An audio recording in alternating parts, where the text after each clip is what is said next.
হ্যাঁ, আজকে আলোচনা করব আয়রনের যে ৩ টা ফর্ম আছে। একটা হচ্ছে ট্যাবলেট, একটা হচ্ছে ইনজেক্টেবল আয়রন যেটা হচ্ছে রক্তে দেওয়া হয়, আর একটা হচ্ছে সরাসরি ব্লাড। একজন গর্ভবতী মাকে কোন সময় আমরা কোনটা দিব?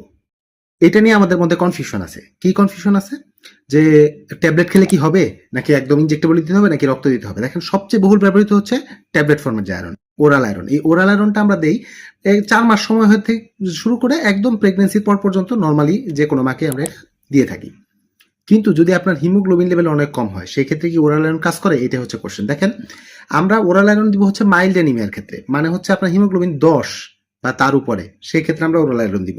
কোনো কোনো সময় যদি কোনো সিমটম না থাকে তাহলে 9 বা 8.5-9 পর্যন্ত আমরা ওরাল আয়রন কন্টিনিউ করি। কিন্তু যদি তার চেয়ে কম হয় এবং সিমটম থাকে তখন আর ওরাল আয়রন কাজ করে না। সেই ক্ষেত্রে সেকেন্ড অপশন কোনটা? আইভিতে যে আয়রনটা আমরা দিই সেটা দিব, এবং সেটা দিলে কি সুবিধা কি অসুবিধা দেখেন।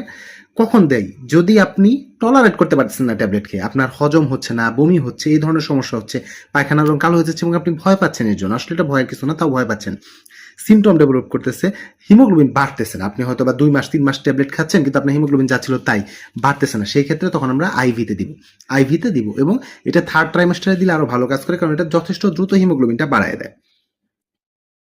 কিন্তু আমরা ব্লাডও দিতে পারি, যা আরো দ্রুত বাড়ায়। সেটা কখন?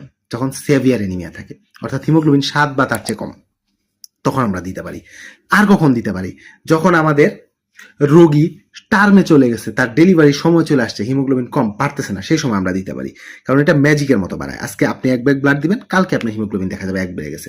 আমরা 3 দিনে 3 ব্যাগ ব্লাড দিয়ে অনেক সময় দেখা যায় যার হিমোগ্লোবিন 7 ছিল তাকে 10 করে ফেলি, যার 8 ছিল তাকে 11-12 করে ফেলি। তো দিস ইজ দ্য ওয়ে আমরা কাজ করি। আশা রাখি বুঝতে পারছেন। ধন্যবাদ সবাইকে।